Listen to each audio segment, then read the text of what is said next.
გამარჯობა, მე ვარ ჟურნალისტი ქეთევან ქარდავა, ჩვენ ვიმყოფებით ევროპულ საბჭოში და ამ ვიდეოში ჩვენ ვისაუბრებთ შემდეგ თემაზე. მოასწრებს თუ არა საქართველოს ყველა ეტაპის გავლას იმისათვის, რომ გაწევრიანდეს ორგანიზაციაში 2030-ში. 2030-ში იმიტომ, რომ 4 წელიწადში 2030-ში აპირებს ეს ორგანიზაცია გახსნას კარი ახალი წევრებისთვის. სად არის საქართველო და მოხერხდება თუ არა ყველა ეტაპის გავლა იმისათვის, რომ პოლიტიკური გადაწყვეტილება მიიღონ ევროკავშირში. ჩვენ ახლა ევროპულ საბჭოში ვიმყოფებით იქ, სადაც ევროკავშირის წევრი ქვეყნების ლიდერები ყველაზე მნიშვნელოვან გადაწყვეტილებებს იღებენ. გადაწყვეტილებებს, რომლებიც განსაზღვრავს ამ ორგანიზაციის და კონტინენტის აწმყოს მომავალს და ასევე აქ მსჯელობენ იმაზე, თუ რა ურთიერთობები ჰქონდეთ პარტნიორებთან, იმ სახელმწიფოებთანაც, რომლებსაც სურთ რომ გაწევრიანდნენ ორგანიზაციაში. სწორედ ევროპულ საბჭოში მიიღეს გადაწყვეტილება საქართველოსთვის კანდიდატის სტატუსის მინიჭებაზე და აქ უნდა იზეიმონ ახალი წევრი ქვეყნების მიღებაც და ოჯახის გაფართოებაც. სად არის საქართველო?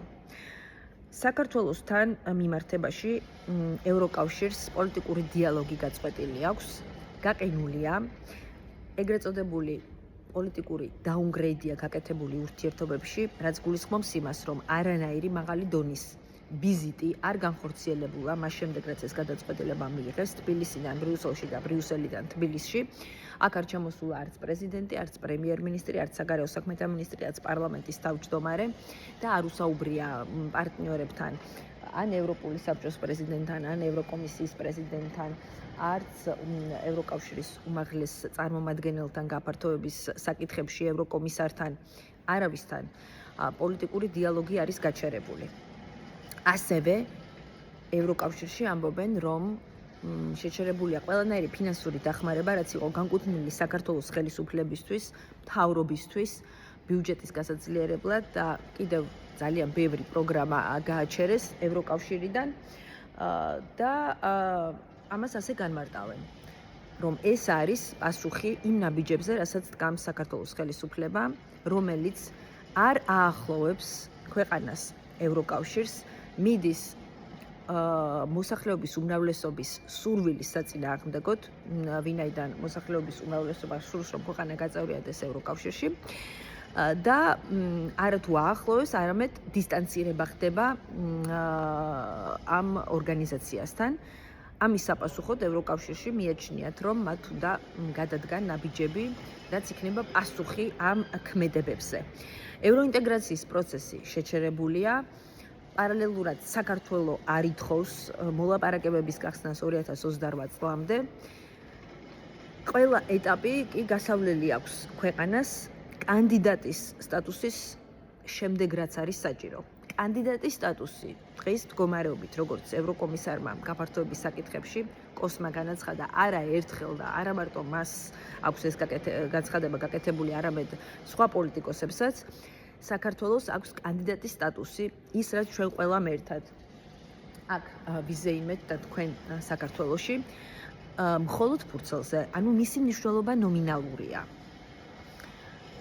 და არანაირი წინსვლა ევროინტეგრაციის კუთხით არ არის, ევროკავშირი არ აპირებს ამ პოზიციის შეცვლას, მანამდე ვიდრე არ დაინახავს შემოbrunებას, როგორც თავად ამბობენ და შეიცვლება ეს პოზიცია მაშინ, როდესაც საქართველოს შეასრულებს აღებულ ვალდებულებებს, რეკომენდაციებს და დაარწმუნებს პარტნიორებს ევროკავშირში, რომ მართლაც სურთ მათ ევროკავშირში გაწევრიანება და ეს მხოლოდ სურვილის დონეზე არ არის, არამედ დგამენ ნაბიჯებს იმისათვის, რომ ქვეყანა დაუახლოვდეს.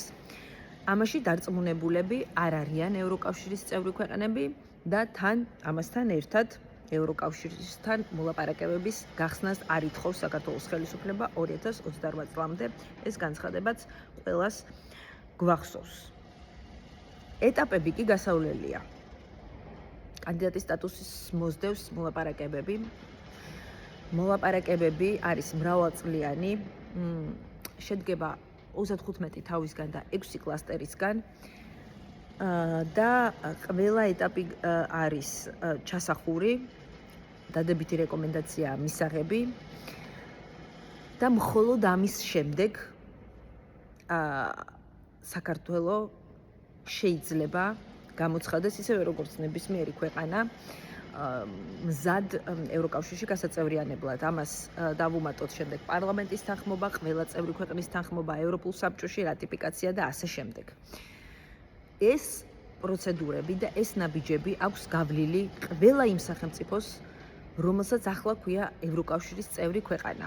და დღეს უკრაინის შესახებაც კი ევროკავშირის წევრი ქვეყნების უმრავლესობა ამბობს, რომ დაჩქარებული პროცედურები არ უნდა იყოს ქვეყნის ევროკავშირში გასაწევრიანებლად. ვინაიდან ეს იქნება რღვევა იმ სქემის, რაც აქამდე იყო, თუმცა პარალელურად გავრცელდა ინფორმაცია იმის შესახებაც, რომ შესაძლოა უკრაინა მომავალ წელს, მაგრამ შეზღუდული უფლებებით, ხმის უფლების გარეშე, უფრო კონკრეტულად რომ ვთქვათ, მიიღონ ევროკავშირში, მაგრამ ამის შესახებ ჯერ გადაწყვეტილება მიღებული არ არის.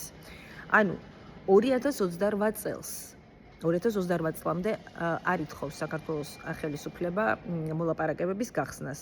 შესაბამისად, როდესაც არანაირი ნაბიჯი არ იდგმება, ევროკომისია ვერ გახსნის მოლაპარაკებებს.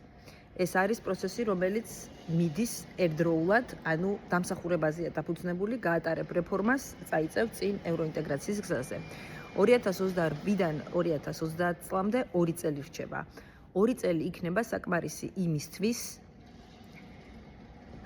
და იმ ნაბიჯების გადასადგმელად, რაც წევრმა ქვეყნებმა ახლა, ვინც არიან ევროკავშირში, მათ მოანდომეს მინიმუმ 8-9 წელი. და ბალკანეთის, დასავლეთ ბალკანეთის ერთ-ერთი ქვეყანა 2026 წლის ბოლოს დაასრულებს ყველა საჭირო ეტაპის გავლას და იქნება 2027 წლის დასაწყისში უკვე მზად წევრობისთვის. და უნდა დაელოდოს კარის გაღებას. ანუ აი ეს პროცესია ახლა ევროკავშირში და თქვენ თვითონ გამოიტანეთ დასკვნა იმის შესახებ. მოასწრებს თუ არა საქართველო მაგალითად 2028-ში თუ მოითხოვა მოლაპარაკებები, რომ 2030-ში მზად იყოს. მოასწრებს?